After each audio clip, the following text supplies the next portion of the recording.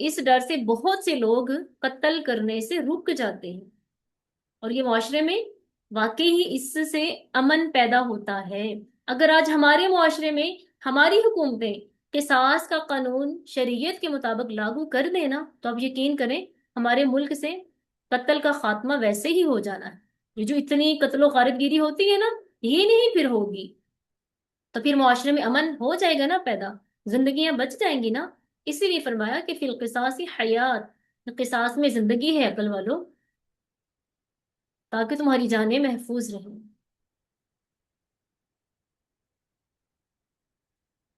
پھر اس کے بعد مال میں وصیت کی بات ہو رہی ہے۔ کتیبہ فرض کیا گیا علیکم تم پر، اذا جب حضر آ جائے احدکم تم میں سے کسی کو، الموت موت، ان اگر تارا کا وہ چھوڑے، غیر مال الوصیت وصیت ہے، یہ کتیبہ علیکم الوصیت، یہ ان کا جوڑ اس کے ساتھ ہے، ٹھیک ہے، یہ وصیت فرض کی گئی ہے، للوالدین والدین کے لیے، والاقربین اور قریبی رشتہ داروں کے لیے، بالمعروف اچھے طریقے سے، حقاً یہ حق ہے، علی المتقین متقین پر، فمن پھر جو کوئی بدلہ بدل دے اس کو، بعد اس کے، ما سمعہ جو اس نے سنا اس سے، فإنما تو در حقیقت اثمہ اس کا گناہ، علی الذین ان لوگوں پر ہے، جو بدلونہ جو اس کو تبدیل کر دیتے ہیں، ان اللہ سمیع علیم بے شک اللہ سننے والا جاننے والا ہے۔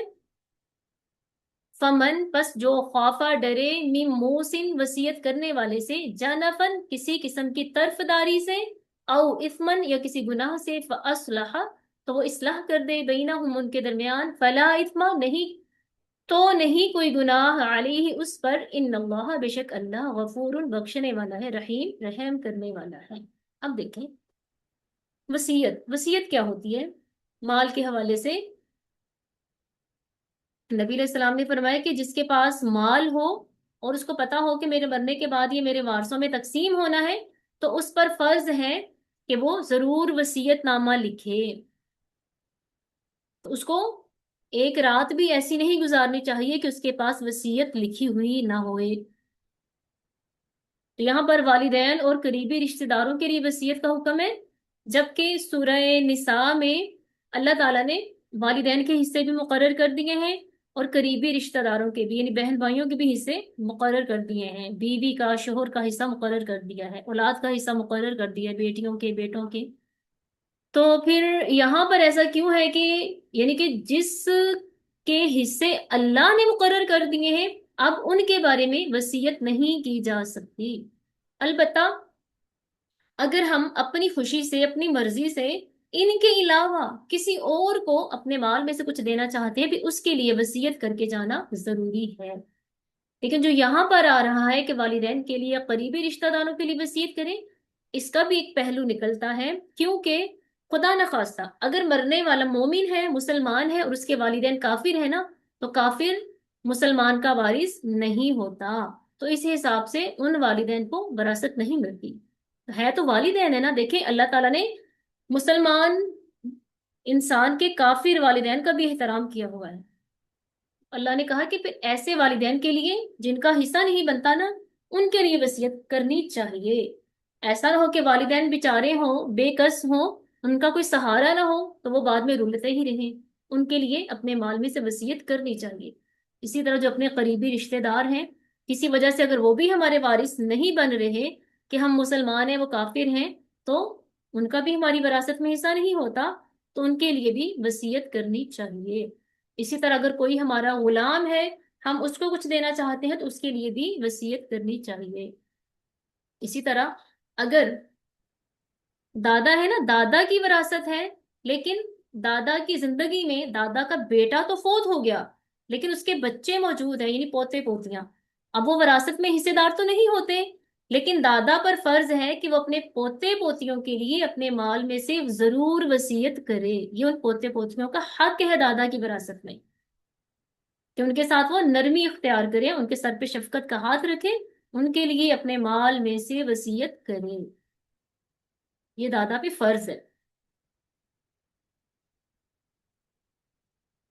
کیونکہ اس کے مرنے کے بعد ان پوتے پوتیوں کو کوئی نہیں پوچھے گا، کیونکہ شرعن ان کا حصہ نہیں بنتا ہے۔ تو جب ہمارے دادا فوت ہوئے تھے نا، تو میرے ایک تایا جان تھے، وہ میرے دادا کی زندگی میں ہی فوت ہو گئے تھے۔ اللہ تعالیٰ سب کو جنت الفردوس میں اعلیٰ مقام عطا فرمائے۔ تو پھر ان کے بچے تھے، تو الحمدللہ یہاں سب بہن بھائیوں نے مل کر فیصلہ کیا کہ ہم ان کو بھی اتنا ہی حصہ دیں گے جتنا ہمارے حصے میں آ رہا ہے۔ کسی نے بھی اعتراض نہیں کیا۔ اسی آیت کی روشنی میں انہوں نے اپنے ان بھتیجے بھتیجیوں کو بھی اتنا حصہ دیا جتنا ایک بھائی کے حصے میں آ رہا تھا نا، اتنا ہی انہوں نے اپنے فوت شدہ بھائی کے نام وہ حصہ کر دیا جو کہ ان کے بچوں کو ملا۔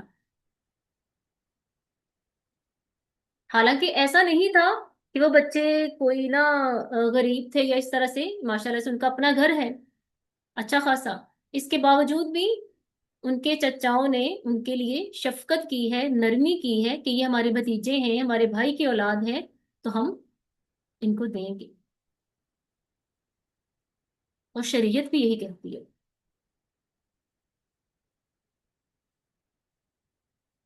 سمجھ آئی آپ کو؟ پھر آگے آ رہا ہے فَمَن بَدَّلَهُ بَعْدَ مَا سَمِعَهُ، کہ جو کسی وصیت کرنے والے کی وصیت کو سن کر اس کو بدل دے تو اس کو گناہ ہوگا جس نے بدلا ہے، کہ بیچارے نے کسی کو امین سمجھ کے اپنی وصیت اسے کی ہے یا لکھ کے اسے تھما دی ہے، تو وہ اس میں رد و بدل کر دے، وہ اس کے الٹ کر دے، تو اس کا گناہ تبدیل کرنے والے کو ہوگا۔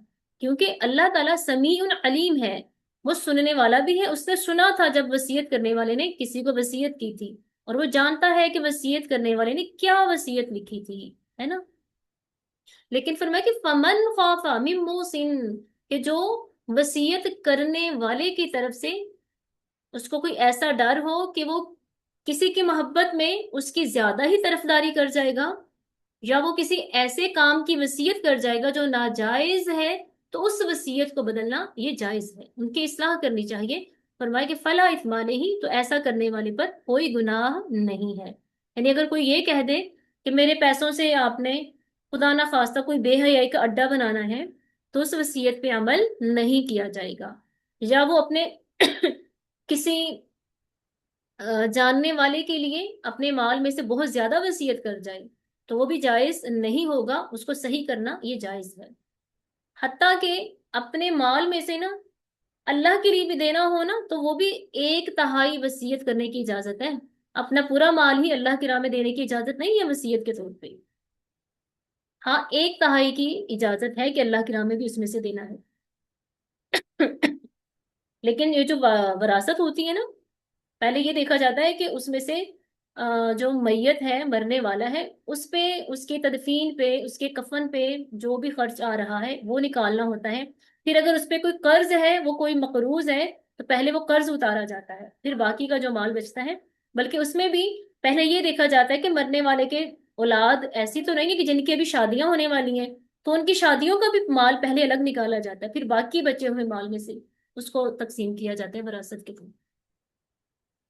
ظاہر ہے اب جو جوان بیٹیاں ہیں جن کی ابھی شادی نہیں ہوئی، باپ فوت ہو گیا ہے، وہ باپ پہ ہی فرض ہوتا ہے بیٹی کی شادی تک اس کی کفالت کرنا، اس کی ساری ذمہ داری اٹھانا، تو بیٹی کی شادی کا خرچ باپ کے مال میں سے نکالا جائے گا، اور پھر وہی بیٹی باپ کی وراثت میں بھی شمار ہوگی، اس کو اس میں سے حصہ بھی ملے گا۔ ظاہر ہے باقیوں کی بھی تو باپ نے شادیاں کی تھی نا، وہ بھی تو حصہ لیں گے نا، تو اس بیٹی کے لیے بھی یہی۔ باقی انشاءاللہ سورت نساء پڑھیں گے نا، اس میں بڑے احکام آئیں گے وراثت کے، تو مزید ہم ان میں سیکھیں گے انشاءاللہ۔ تو آج کے سبق میں کافی اچھے پوائنٹ تھے ہمارے سیکھنے کو، سمجھنے کو، اس پہ عمل کرنے کو۔ اللہ تعالی ہمیں صحیح معنوں میں صحیح حق کے ساتھ دین کی سمجھ عطا فرمائے، آمین۔ وآخر دعوانا ان الحمد للہ رب العالمین۔ سبحانك اللهم وبحمدك نشهد أن لا إله إلا أنت نستغفرك ونتوب إليك۔ السلام عليكم ورحمة الله وبركاته۔